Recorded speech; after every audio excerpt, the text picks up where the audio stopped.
जय हिंद सभी फौजी पेंशनर बंधु। मुझे उम्मीद है OROP 3 का धमाका आप तक अब तक पहुंच चुका होगा। हाँ मित्रों, आज इसी विषय पर मैं विस्तार में बात करने वाला हूं। मुझे उम्मीद है मेरा वीडियो अक्सर लंबा हो जाया करता है, कई लोगों को शिकायत होता है कि थोड़ा छोटा बनाए। मैं प्रयास करूंगा यथासंभव, पर विषय ऐसा है मैं यहाँ कवर करूंगा OROP 3 के बारे में। हमारा यह एक श्रृंखला है, आपने देखा ही होगा OROP 3 का धमाका। यहाँ धमाका कहने का मतलब यह है कि आपके लिए कुछ न कुछ लाया है, या तो खुशखबरी लाया है या सैडनेस लाया है। तो धमाका के साथ दोनों चीज होते हैं। धमाका का मतलब हमेशा खुशी ही नहीं होता, दुख भरा भी है, गम भरा भी है। हम इस OROP 3 के श्रृंखला में काफी कुछ बात कर चुके हैं। आज के इस वीडियो में प्रमुखतः मैं कवर करूंगा सूबेदार रैंक, जिसके वारंट ऑफिसर और चीफ पेटी ऑफिसर नेवी में होते हैं इक्विवेलेंट। इसके लिए विशेषतः लोगों के आग्रह पर बनाया। कई लोगों का ऐसा नैरेटिव है कि बेड़ा गर्क हो गया है सूबेदार साहब का। पिछले OROP 2 में भी उन्हें नजरअंदाज किया गया, 3 में भी किया गया। तो ऐसा क्यों हुआ और क्या वस्तु स्थिति है, इन सब से इसमें क्या विसंगतियां हैं और आपके लिए आगे क्या रिमेडियल रिकोर्सेस हैं, ये सब तमाम बात पर हम आज चर्चा करने जा रहे हैं। तो आज का चर्चा मैं प्रारंभ करता हूं अपने पीछे का वीडियो जो मैं ऑलरेडी बुनियादी तौर पर बना चुका हूं। थोड़ा सा रिकैप कर दूं ताकि यह वीडियो जो पहली बार ही देखने आए हैं उन्हें थोड़ा सा OROP 3 का कंसेप्ट भी पता चल जाए।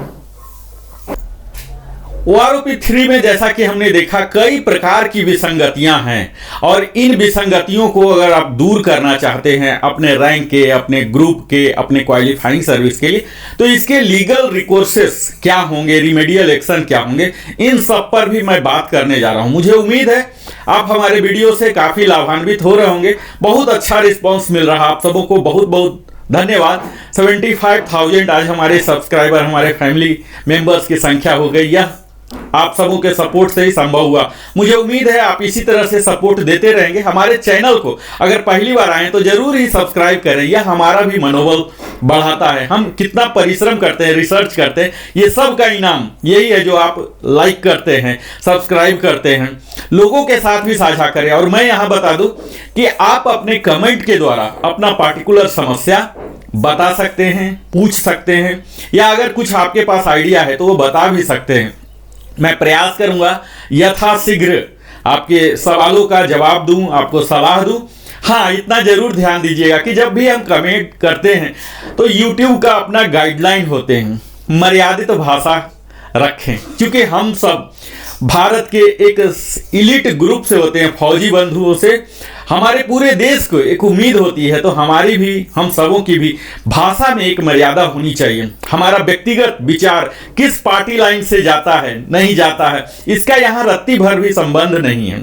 OROP 3 में जो वस्तु स्थिति है उस पर बात किया जाए, उसके पेचीदगी की, उसमें क्या कमियां हैं उसे लिखें, ताकि जो हमारे हायर अथॉरिटी हैं, ये सब भी सारे सोशल मीडिया का एनालिसिस किया जाता है, और वहां पर आपके जो भी पॉइंट्स हैं अगर जेन्युइन है तो निश्चित ही उस पर कार्य किया जाएगा। अभी तक का यही इतिहास रहा है कि लोगों की आवाज प्रजातंत्र में हमेशा उसकी ही प्रमुखता दी जाती है। तो आवाज उठाना बिल्कुल सही है, लेकिन भाषा थोड़ा सा मर्यादित हो तो बेहतर माना जाता है, और यही हमारा सभ्य समाज का एक प्रमुख पहचान भी होता है। तो आइए हम अब अपने विषय, मुख्य विषय वस्तु पर आते हैं।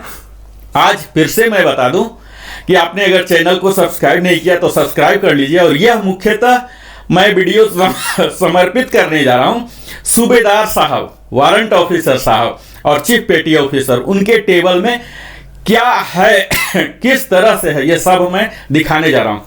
आइए, तो आइए हम आज देखते हैं।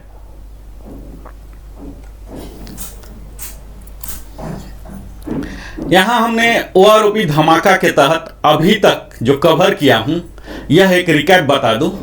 OROP 3 का जो अभी रिसेंटली मुद्दा है, तो OROP के बारे में ही हमने ब्रीफ हिस्ट्री, संक्षिप्त में इतिहास बताने का प्रयास किया, क्या क्या माइलस्टोन है यह बताया, उसके क्या मुख्य बिंदु हैं और क्या क्या लाभ हैं यह सब बताया।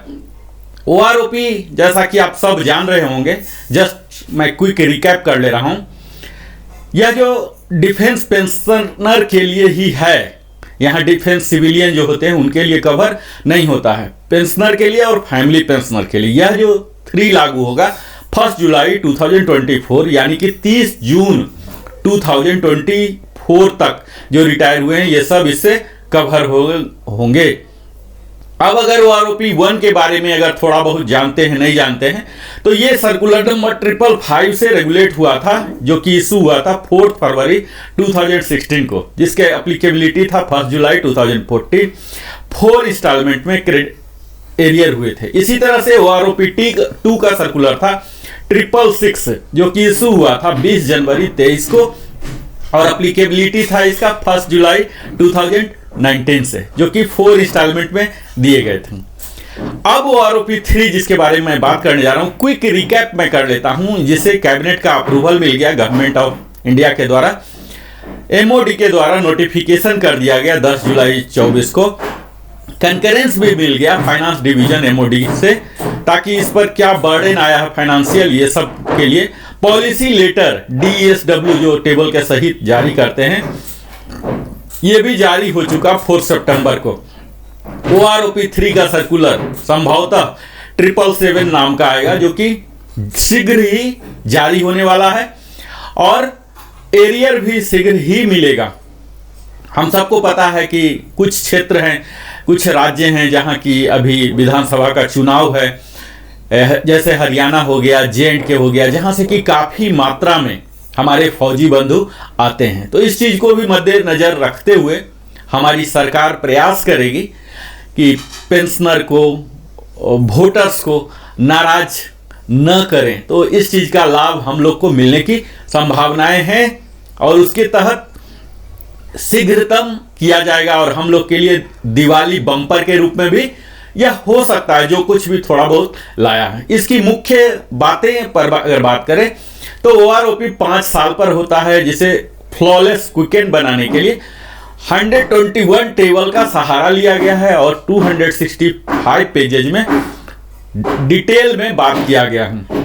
इसमें रिटायरिंग, सर्विस, स्पेशल सभी पेंशनर कवर हो रहे हैं। डिसेबिलिटी में इनवैलिड लिव लाइफ डिसेबिलिटी, वार इंजरी, इम्पेयरमेंट रिलीफ, वार इंजरी एलिमेंट, वार इंजरी, सब इसमें ऑर्डिनरी, स्पेशल, और सारे रैंक जैसे कि commissioned officer, JCO, others, non combatant, ये सब कवर हो रहे हैं। Army, navy, air force, DSC, territorial army, retired, discharge, invalidated out, died in service और आफ्टर, ये सब कवर हो रहे हैं। इसमें कुछ एक्सेप्शन है जो कि अपने मर्जी से गए हैं, वो कवर नहीं होंगे। खासकर 1 जुलाई 2014 के बाद से जो भी गए हैं वो कवर नहीं होंगे। यहाँ आपको एक प्रमुख बात मैं बता दूं कि जिनका भी पेंशन है, फैमिली पेंशन है, अगर वो घटके है, जैसे मैं अभी टेबल की चर्चा करूंगा, और इसमें अगर निगेटिव ग्रोथ है तो आप रत्ती भर भी चिंता न करें, क्योंकि निगेटिव ग्रोथ नहीं होगा। आपके पेंशन में हमेशा आपके एडवांटेज में ही रखा जाएगा, डिसएडवांटेज में कदापि नहीं होगा। यानी कि लेस वैल्यू होते हुए भी आपको पुराना वाला वैल्यू दिया जाएगा। तो ये सब इसकी खासियत है। एप्लीकेबिलिटी पर हमने बात कर ही लिया है। नॉन एप्लीकेबिलिटी को देख लीजिए। नॉन एप्लीकेबिलिटी में मुख्यतः रिजर्विस्ट और पेंशनर हैं, जैसे कि जिसे एक एनोमली के तौर पर देख सकते हैं, जो पीएमआर हैं, प्री मैच्योर रिटायरी, और रिजर्विस्ट पेंशनर हैं, वो इनसे ओआरओपी 3 के एम्बिट में नहीं आते हैं, एक्स ग्रेसिया वाले नहीं आते हैं। और यूके, एचके, सारे केसीआईओ पेंशनर ये सब कवर नहीं होते हैं। पाकिस्तान बर्मा आर्मी पेंशनर ये सब कवर नहीं होते हैं। इसमें जो मेथोडोलॉजी है ये हमें समझने की जरूरत है कि यही जो मेथोडोलॉजी है यही त्रुटिपूर्ण है, और इसी के कारण हर रैंक में, हर ग्रुप में और हर क्वालिफाइंग सर्विस में जो अभी टेबल में त्रुटियां दिख रही हैं यही हैं। तो इसे हमें बेहतर से समझने की जरूरत है। यहाँ 3 पैरामीटर्स को मुख्यतः कंसीडर किया गया है, जिसमें मुख्यतः हमारे रैंक है, ग्रुप है और क्वालिफाइंग सर्विस है, कितना लेंथ ऑफ सर्विस करके हम आए। और इसमें जो डाटा लिया गया है, सैंपल डाटा 2023 के रिटायरी, यानी कि 2023 वर्ष में जो भी रिटायर हुए उनका जो भी मैक्सिमम पेंशन था उस रैंक, ग्रुप और क्वालिफाइंग सर्विस और जो मिनिमम था उसके एवरेज को कंसीडर किया गया है, यहां सैंपल डाटा के रूप में लिया गया है। यहीं से हमारी एनोमली शुरू हो जाती है। क्वालिफाइंग सर्विस में कई जगह ऐसे होते हैं कि उनके पास डाटा नहीं है, तो आप देखेंगे कि लोअर क्वालिफाइंग सर्विस वाले यानी कि कम समय वाले भी ज्यादा ले रहे हैं कई बार या बराबर ले रहे हैं, उन्हें एक ब्रैकेट बनाना पड़ गया। इसी तरह से हम रैंक में भी देख सकते हैं कि कई जगह आप देखेंगे कि लोअर रैंक के भी, मैं उदाहरण के साथ भी बात करूंगा, लोअर रैंक वाले भी हायर रैंक से ज्यादा ले रहे हैं। इसी तरह से कहीं कहीं देखा गया कि 10 साल हो गए, जैसे सूबेदार केस जो हमारे आज सब्जेक्ट का मुख्य टॉपिक है, तो पिछले 10 साल से रिवीजन ही नहीं हुआ। वो आरोपी 2 में भी कुछ भी नहीं मिला, 3 में भी कुछ भी मिलने की आसार नहीं है, तो ऐसा भी केस है। तो ये सब एनोमली है, एनोमली की बात में हम करेंगे। यहां यह देख लेना है कि जो भी इंस्ट्रक्शंस OROP 3 को थोड़ा सा प्रेसाइज डॉक्यूमेंट किया गया है, हालांकि 265 पेजेज हैं, लेकिन इसमें कई सारी बातें हैं जो OROP 1 में है, OROP 2 में है, वही एज इट इज इंस्ट्रक्शन रहेंगे। अगर उसमें बदलाव नहीं किया गया है तो यहां पर उसे मेंशन नहीं किया गया है। अब मैं सीधा आता हूं उन सारे टेबल पर, उन टेबल को एनालिसिस करूंगा, क्योंकि मैं अभी तक जस्ट एक क्विक रिकैप कर देता हूं। सिपाही और इक्विवेलेंट का टेबल हमने कवर कर लिया, जिसमें मुख्यतः एक लाइन में बोलता चलूं कि 10 इयर्स तक जो भी सिपाही रिटायर हुए हैं, खासकर 10 इयर्स में तभी रिटायर होने की नौबत आती है जब इनवैलिडेटेड आउट हो गए हैं, मेडिकल बोर्ड आउट हो गए, तभी ये सब की जरूरत होती है। तो यहां कोई खास इजाफा नहीं है, मैक्सिमम निगेटिव वैल्यू है। यानी कि आप यह कह सकते हैं कि जो भी इनवैलिडेट आउट हैं, स्पेशल पेंशन वाले हैं, ये सबको लिबरलाइज पेंशन वाले इसी कैटेगरी में सब आ जाते हैं, तो यहां पर उनको निगेटिव ग्रोथ ही है। हालांकि वाई ग्रुप में थोड़ा सा मिल रहा है, एक्स में ज्यादा ही है। अगला जब हम आगे जाते हैं तब थोड़ा सा ग्रोथ है। ग्रोथ यहां मुख्यतः आपको 4 डिजिट में दिखना शुरू होगा 14.5 ईयर्स के बाद सिपाही के लिए। तो ये सब हम विस्तार में जिक्र कर लिए हैं। 20.5 ईयर्स के बाद अंधाधुन है, 2890 है, जिसमें बहुत ही कम होंगे कि इसी रैंक में कोई रिटायर होता है। अगला हमने कवर किया था ऑनरी नायक। ऑनरी नायक में भी सेम वही ट्रेंड्स हैं। 10 साल तक बहुत ही ज्यादा नहीं दिख रहा, कई को निगेटिव भी दिख रहा है। जब हम आगे बढ़ते हैं यहां भी सेम 14.5 ईयर से, जहां से कि एक्चुअल रिटायर होने लग जाते हैं। पेंशनेबल जॉब ही इस तरह से है कि नेवी में 15 साल, आर्मी में 17 साल और एयरफोर्स में 20 ईयर्स के बाद ही रिटायर होते हैं। तो यहाँ 14.5 के बाद दिखने लगा है 4 डिजिट में 1675 का डिफरेंस आने लगा है। अगला ऑनरी नायक है। ऑनरी नायक LAC लीडिंग, इसमें 20 के बाद तो कोई होते नहीं है, तो यहाँ भी अंधाधुन जो कि ट्रिक दिखाया गया है यहाँ 2890, जो कि कोई एलिजिबल नहीं होंगे। अगला रैंक है नायक एंड इक्विवेलेंट, जिसमें आर्मी में काफी लोग इसमें जाते हैं, लेकिन 10 साल तक कोई नहीं जाते हैं। 10 साल तक जाने वाले जो भी होते हैं ये लिबरलाइज पेंशन वाले, मेडिकल बोर्ड आउट वाले, स्पेशल पेंशन, इस तरह के किस्म के ही होते हैं। तो इन सब को अगर कोई रहे हैं 1%, आधा % ही जो भी, तो यहाँ उनका निगेटिव ग्रोथ है। वाई ग्रुप में थोड़ा सा नेग्लिजिबल अमाउंट डबल डिजिट में दिया गया है, तो ये भी एक part of some sort of anomaly मान सकते हैं। यहाँ भी उसी तरह से देख सकते हैं कि 17 साल तक अगर आर्मी से कोई 17 साल एग्जैक्टली गए हैं, स्पेशली इस एक्स ग्रुप से, एक्स ग्रुप के हालांकि बहुत कम ही होते हैं, तो अगर कोई गए हैं 17 साल तक तो इन्हें निगेटिव ग्रोथ मिला है, यानी कि कोई भी लाभ OROP 3 से नहीं होने वाला। हालांकि वाई ग्रुप में कुछ दिया गया है, लाभ शुरू होता 17.5 से एक्स ग्रुप में, और वाई ग्रुप में शुरू हो जाता है 16.5, यानी कि आर्मी के जो अधिकतर वाई ग्रुप में होते हैं, जैसा मैं समझ पा रहा हूं, तो यहां से इनको थोड़ी सी बढ़ोतरी हुई है 1381। तो ये तो है नायक का। इसी तरह से 20.5 जो कि बहुत कम ही होते होंगे, सारे हवलदार बन ही जाएंगे।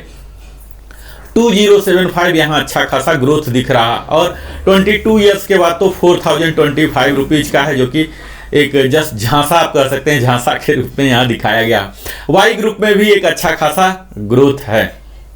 अब मैं ऑनरी हवलदार की बात करूंगा, जहां की 10 साल तक निगेटिव ग्रोथ ही है एक्स ग्रुप में, और वाई में हल्का सा है। यहां भी सेम इसी तरह से 17.5 के बाद 360 का ग्रोथ है, और उसके बाद थोड़ा सा ग्रोथ दिख रहा है। फिर ग्रोथ एक्चुअल 20.5 से 2075, और सेम वही ट्रिक इन्होंने लगाया है 22 साल के बाद 4025 आ रहा है। वाई ग्रुप में भी अच्छा खासा है, 1937 का ग्रोथ है। हमने पिछले वीडियो में हवलदार इक्विवेलेंट को पूरे ही विस्तार में लिया है, तो इसलिए मैं यहाँ काफ़ी स्किप करना चाहूँगा, क्योंकि मुख्य टॉपिक मैं सूबेदार पर पहुँचना चाहता हूँ। 10 साल तक यहाँ निगेटिव ग्रोथ है एक्स ग्रुप में, वाई ग्रुप में थोड़ा सा है 3 डिजिट में। फिर से हवलदार की बात करें, हवलदार सार्जेंट पेटी ऑफिसर, तो ये सब में अगेन 17 साल तक निगेटिव ग्रोथ ही है एक्स ग्रुप में। अगर किसी कारण से वो गए हैं तो उन्हें यहाँ कोई लाभ नहीं मिल रहा। 17.5 से जाके लाभ होना शुरू हुआ है, और वाई ग्रुप में थोड़ा सा इन्हें मिला है, 3 डिजिट 4 डिजिट में भी मिला है, स्पेशली 13.5 2794 तक का बेनिफिट मिला है। तो वाई ग्रुप के लिए थोड़ा सा यहाँ मिला है। 20 ईयर्स के जो हैं हवलदार, इन्हें 2525, जो कि यूजुअली एक्स ग्रुप वाले 20 पर जाते हैं, तो यहाँ 2525 का एक बड़ा ही अच्छा राशि मिला है। इसी तरह से वाई ग्रुप को भी एक अच्छा राशि 2756 मिला है, जो कि अभी तक के 20 में मैक्सिमम जाते हैं एयरफोर्स के, नेवी के भी, उन्हें अच्छा खासा, खासकर एयरफोर्स के लिए यह टेबल बड़ा ही अच्छा माना जा सकता है। उसके बाद 20.5 में 1650 हो रहा, 21 में 2000, और 22 ईयर्स 1675, और 23 में भी 1675 ही करके पूरे 28 साल तक किया गया। इसी तरह से वाई ग्रुप में थोड़ा ज़्यादा ग्रोथ दिया गया है, यहाँ ग्रोथ देके 3325 तक है। ये सब टेबल अगर आपके लिए एप्लीकेबल है तो आप स्नैपशॉट ले सकते हैं तत्काल। यहाँ ऑनरी नायब सूबेदार इक्विवेलेंट का है। इसी प्रकार मैं अभी यहाँ एनालिसिस नहीं करने जा रहा हूँ। आर्टिफिसर जो नेवी के होते हैं इनका है। नायब सूबेदार का हमने डिटेल में टेबल बनाया, सेम बाकी सब टेबल की भांति यहाँ भी सेम एरर है। 10 साल तक जो लिबरलाइज और मेडिकल बोर्ड आउट में गए हैं, इनके लिए समस्या है जो बहुत ही कम होंगे, लेकिन अगर ऐसा है तो इनके लिए निगेटिव ग्रोथ ही है नायब सूबेदार के लिए। यहाँ देख लीजिए कि 20 ईयर्स तक नायब सूबेदार के साथ बहुत ही गलत कार्य किया गया, स्पेशली एक्स ग्रुप में टोटल निगेटिव ग्रोथ ही है नायब सूबेदार का 20 ईयर्स तक। वाई ग्रुप में यहाँ इन्होंने 15 ईयर्स के बाद देना शुरू किया है, थोड़ा सा अमाउंट 950 925 तक भी गया है नायब सूबेदार में। अब इससे ऊपर नायब सूबेदार में ही 20.5 में अगर कोई जाते हैं 20 प्लस करके, अगर 20 करके कोई गए हैं तो इन्हें OROP 3 से कोई लाभ नहीं हो रहा। 20 से ऊपर करके अगर गए हैं नायब सूबेदार JWO CPO करके, तब यहाँ से लाभ निगेटिव ग्रोथ का जो इम्पैक्ट था, जो संक्रमण था, वो यहाँ 20 के ऊपर से खत्म हो रहा है। तो यूजुअली 23 में जाते हैं तो यहाँ 1775 का लाभ हो रहा है उन्हें। अब यहाँ यह देखना है कि OROP 3 में ये सब वैल्यू है और OROP 2 में, लेकिन कई लोग को OROP 1 का ही लाभ हो रहा था, उन्हें प्रोटेक्शन मिला था। तो यह वैल्यू जो आप OROP 2 में देख रहे हैं, ये सेम वैल्यू आपके लिए अभी प्रेजेंट नहीं होगा, आपके लिए इससे ज़्यादा मिल रहा होगा। तो ये जो डिफरेंस यहाँ 1775 दिख रहा है, ये एक्चुअल डिफरेंस नहीं होगा, हो सकता है 700 800 600 का ही डिफरेंस हो। इसी प्रकार वाई ग्रुप में भी देख लीजिए कि यहाँ जो डिफरेंस दिख रहा है, अगर आप 2 बेनिफिशियरी रहे हैं तब तो ठीक है, नहीं तो अगर 1 ही बेनिफिशियरी तो ये मार्जिन घट जाएगा। तो ये केस टू केस डिपेंड करता है। यह तो नायब सूबेदार हुआ।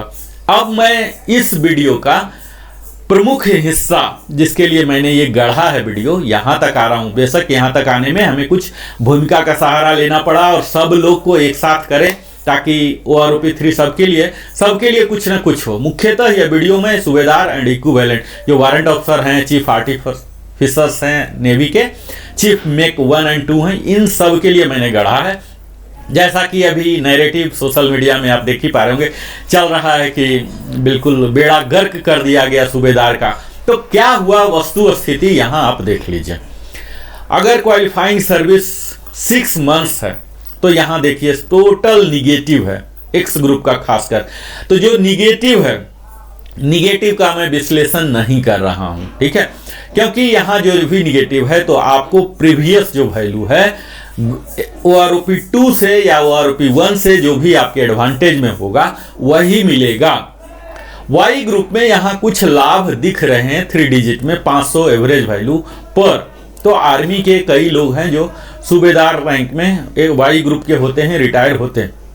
लेकिन यहाँ यह देखने की बात है कि जो सूबेदार डायरेक्ट हवलदार से रिटायर हुए या नायब सूबेदार बने डायरेक्ट, जो कि बहुत ही कम पोस्ट होते हैं, वही इतना कम में जाएंगे। और इतना कम में जा रहे हैं यानी कि मेडिकली बोर्ड आउट हुए हैं या किसी इनवैलिडेशन इनएलिजिबिलिटी के कारण हुए हैं। तो ये सब बहुत ही रेयर केस है, इसलिए मैं इसे आगे बढ़ता हूं।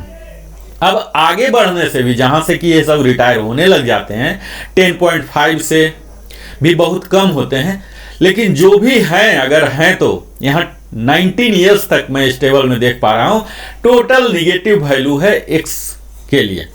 यानी कि बहुत बड़ी त्रुटि आप कह सकते हैं कि सूबेदार के साथ किया गया है। अब यह यहाँ बात सोचने की है कि सूबेदार रैंक 2023 में रिटायर हुए नहीं हुए, ये बात इमेटेरियल है। उस 2023 के दौरान सेवा में इन सर्विस तो सूबेदार रहे ही होंगे, उस क्वालिफाइंग सर्विस वाले, उस रैंक के, उस ग्रुप के, तो सैंपल वहां से लिया जा सकता है। ऐसा तो है नहीं कि सर्विस में ही कोई नहीं है। तो उस सेवा में जो है उनके वैल्यू को लेके जो भी कंसीडर किया गया है यहाँ पेंशन के लिए, जो जो एलिमेंट हैं, मूल हैं, एमएसपी हैं और जो जो एलिमेंट है, ये सब को आप 50% कर दीजिए तो आपको यहाँ सूबेदार रैंक का भी मिल जाएगा। तो यहाँ बड़ा ही अकाल हुआ है। और इन्होंने हर टेबल में OROP 2 में भी इसी तरह से OROP 2 में, OROP 3 में सूबेदार के साथ इस तरह से कुछ अनुचित, आप समझिए अनुचित क्रिया किए हैं।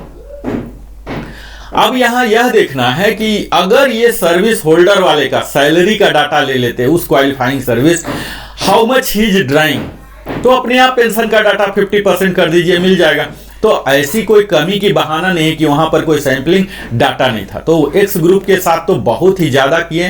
हालांकि यह आप कह सकते हैं कि 19 ईयर्स तक बहुत कम लोग होंगे जो वारंट ऑफिसर बन भी गए और बन के रिटायर भी हो गए। ऐसे पॉसिबिलिटी बहुत ही कम होते हैं, क्योंकि आर्मी में तो सूबेदार बनने के लिए जो मिनिमम क्वालिफाइंग सर्विस है यही इससे ज्यादा होगा। तो इसमें बहुत ही कम आएंगे, रेयर आएंगे। यहां देख लीजिए वाई ग्रुप में इन्हें काफी कुछ मिल रहा, लेकिन 17.5 में देख लीजिए कि यहाँ 0 है। ये अचानक 0 कैसे हो जाता है हमें मतलब समझ से परे है। जबकि होना यह चाहिए था कि हम सब OROP का कयास क्यों लगा के बैठे हुए हैं, OROP 1, 2, 3, यानी कि हमारे लिए लाएगा, हर किसी के लिए कुछ न कुछ लेकर आएगा। इसी उम्मीद से हम लोग इतना एक्टिव रहते हैं सोशल मीडिया में। तो इस तरह की फार्मूला लगाना चाहिए, और फार्मूला तो बड़ा ही सिंपल है। हर वर्ष 3% इंक्रीमेंट होते हैं सेंट्रल गवर्नमेंट में, है ना। तो 5 साल पर आ रहा तो 15% हो गया, तो 15% सैलरी में हो रहा, तो सैलरी का आधा होता है, तो 7.5% कर दीजिए। तो मिनिमम हर रैंक में, हर ग्रुप में 7.5% की बढ़ोतरी तो होनी ही चाहिए, उसमें क्या संदेह है। लेकिन यहाँ 0 वैल्यू आ रहे हैं, तो यहाँ कहीं न कहीं त्रुटिपूर्ण है। अब यह देखने की बात है कि इंटेंशनली, ताकि जो आर्थिक बोझ पड़े सरकार पर, इस आर्थिक बोझ को घटाने के लिए किया गया है, या कहीं न कहीं इरोनियस है उसके प्रोग्रामिंग में, फार्मूला में, या टर्म ऑफ रेफरेंस जो इन्होंने बनाया है OROP के लिए, इसमें त्रुटि है। कहीं न कहीं त्रुटि तो है। अगर किसी को नुकसान हो रहा है तो कहीं न कहीं कोई कमी है, और इस कमी को भरपाई करने की जिम्मेवारी भी इन्हीं अथॉरिटी को जाता है, ताकि कोई भी डिसएडवांटेज नहीं हो। आप यहाँ यह देख पा रहे हैं कि सूबेदार ने क्या कोई अपराध किया है, कोई ऐसा गलत कृत्य किया है, देश के अहित के लिए किया है क्या? ऐसे कई लोग हो सकते हैं जो डिमोरलाइज हो सकते हैं। आप सोशल मीडिया पर देख सकते हैं कि कितने फ्रस्ट्रेशन भरे हुए ऐसे अमर्यादित वाक्यों का इस्तेमाल किया जा रहा है सूबेदार के द्वारा और उनके इक्विवेलेंट रैंक। तो ऐसा नहीं होना चाहिए। अभी भी सरकार के पास समय है, इन टेबल को पुनर्अध्ययन किया जाए, पुनरीक्षण किया जाए, रिव्यू किया जाए और देखा जाए। उसके थीम को यही रखा जाए कि हर ग्रुप को, हर रैंक को, हर क्वालिफाइंग सर्विस को कुछ न कुछ मिले, कुछ न कुछ, यानी कि 7.5% तो इंक्रीज अवश्य ही हो। तो यहां देख सकते हैं आप 19 ईयर्स में क्या मिला। अब यहां जाके पॉजिटिव ग्रोथ 20.5 से शुरू हुआ है।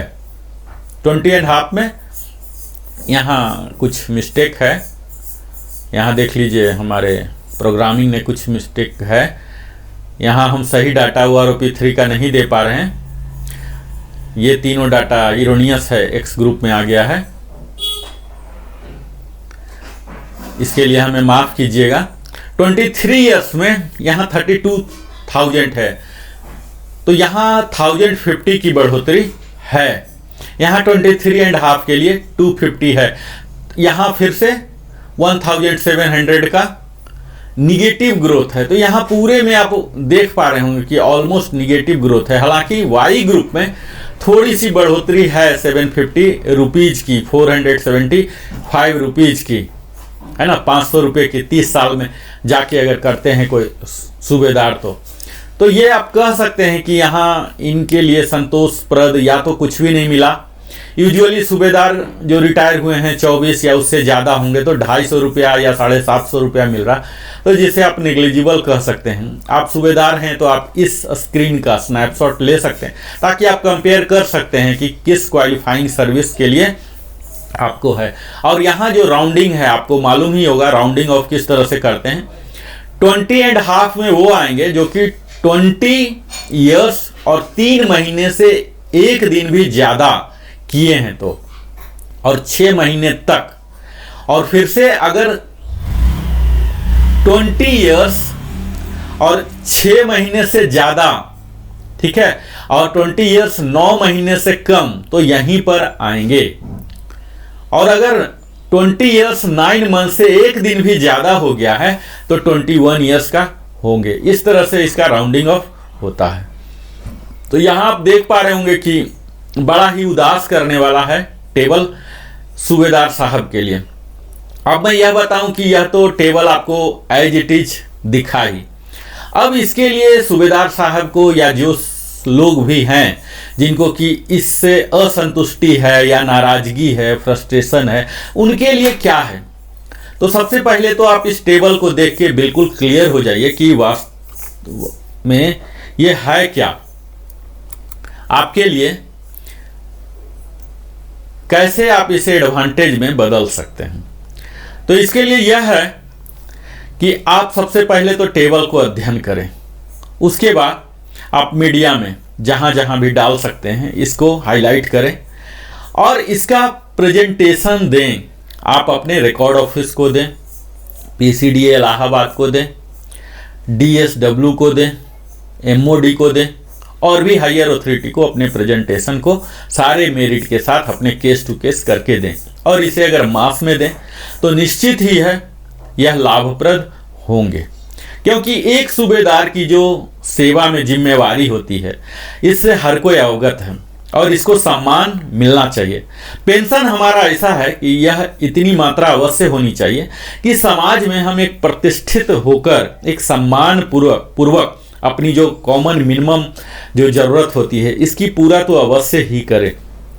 जैसे जैसे हायर रैंक्स होते हैं उनके लाइबिलिटी भी ज़्यादा होते हैं, मेडिकल इशू हो जाते हैं, तरह तरह के इशू होते हैं। तो इन सब को एड्रेस कर पाना, खासकर OROP जो कि JCO के लिए ही बनाया गया था, उनकी महंगाई को मिटिगेट कैसे किया जाए उसको रखकर, और जो सूबेदार से रिटायर हुए हैं बहुत ही कम मात्रा में रीएम्प्लॉयड हो पाते हैं, तो ऐसा कह सकते हैं कि उनकी एकमात्र आय का साधन पेंशन ही होता है। तो इसमें हमारी अथॉरिटी को अवश्य ही ध्यान रखना चाहिए कि हर रैंक को अवश्य ही दें। और आप सब पर ही जिम्मा है कि मर्यादित भाषा से, जो कॉन्स्टिट्यूशनल तरीका है, जो लीगल है, जो वैध है, कॉन्स्टिट्यूशनल है, उस रूट को फॉलो करते हुए इसे आगे लेके चलें। इसके लिए एएफटी भी जाया जा सकता है। आप लीगल जो एक्सपर्ट हैं, जो एडवोकेट हैं हमारे सोसाइटी में, इनसे भी कांटेक्ट करें आप, ताकि इस इशू को कैसे आगे बढ़ाया जाए। कई हमारे एक सर्विसमैन के सोसाइटी हैं, रजिस्टर्ड सोसाइटी हैं, उन सब के साथ मिलें, बैठें, आप देखें कि कितने ऐसे केस हैं, फिर फार्मूला में क्या त्रुटि है। मैंने जो अभी देखा, सूबेदार का जो अध्ययन किया, इसमें देखा कि काफ़ी सारी त्रुटियां हैं सूबेदार का। तो इस त्रुटि को हटाया जा सकता है, ऐसा नहीं है कि एक बार हो गया तो ये फाइनल है। सर्कुलर बनने के बाद भी रिवीजन आते हैं तो कई चेंजेस होते हैं, और इसी सकारात्मक सोच के साथ आप भी आगे बढ़ें। अगला वीडियो में मैं एक्सक्लूसिव सूबेदार मेजर और उसके इक्विवेलेंट को कवर करने जा रहा हूं। तो बहुत बहुत धन्यवाद। अगर आपने अभी तक मेरे चैनल को सब्सक्राइब नहीं किया है तो अवश्य ही सब्सक्राइब कर लें, लाइक करें, कमेंट करें। और यहाँ आप देखेंगे कि मैंने प्रयास किया कि हर रैंक का एक संक्षिप्त विवरण आपको दे सकूं। सूबेदार के लिए तो मैंने खास पूरे टेबल को एनालिसिस किया। इसके साथ भी कई तरह की विसंगतियां हैं, जो कि सिर्फ विसंगतियां पर मैं बात करते रहूं। मेरा प्रयास होता है हर वीडियो में आपको यथावत जिस तरह से तथ्य है उसको मैं प्रस्तुत करूं, उसका विश्लेषण करूं, उसमें क्या क्या कमियां हैं उसे सामने लाऊं, उसके कमियों को दूर करने के लिए हमारे ऊपर या और क्या ऑथोरिटी हैं इनको कैसे कर सकें। एक बहुत ही बड़ा इशू है, पहले से ही चल रहा है, जो कि एमएससीपी का है, प्री 2006। इस पर सरकार को काफ़ी गहन अध्ययन करना चाहिए। अगर कुछ बोझ भी पड़ रहा तो बोझ सह लेना चाहिए, क्योंकि जो एमएससीपी का कंसेप्ट है पोस्ट 2006 है। अब ये तो आरओपी के कंसेप्ट के अगेन खिलाफ चला जाता है कि 2006 के बाद वाले को उसका एडवांटेज मिलेगा और उससे पहले वाले का एडवांटेज नहीं मिलेगा। तो ये अपने आप में ओआरओपी का जो मुख्य थीम है, इससे डेविएशन हो जा रहा है। दूसरा चीज ये हो जा रहा है कि अभी जो टेबल नंबर 8 मैं अगला बात करूंगा, टेबल नंबर 8 जो आया है, अभी तो ये टेबल नंबर 7 का वीडियो है, टेबल नंबर 8 पर मैं जाऊंगा तो वहां भी देखिए विसंगतियां हैं कि जब वो आरोपी तो फिर से उन्होंने एक्स ग्रुप के लिए डिस्क्रिमिनेट किया है। तो इस तरह से कई विसंगतियां हैं जिसको कि हम धीरे धीरे आपके समक्ष प्रस्तुत करूंगा। और मुझे उम्मीद है आप हमारे साथ इसी तरह से जुड़े रहें। मेरा भी हौसला आप जाए करते रहें, सब्सक्राइब करें। हमारा जोश जो है आपके सब्सक्रिप्शन और लाइक पर ही है, यही हमारे लिए दक्षिणा है, समझिए। आपने अपने जीवन का बहुमूल्य समय हमारे साथ बिताया, इसके लिए दिल की गहराइयों से धन्यवाद।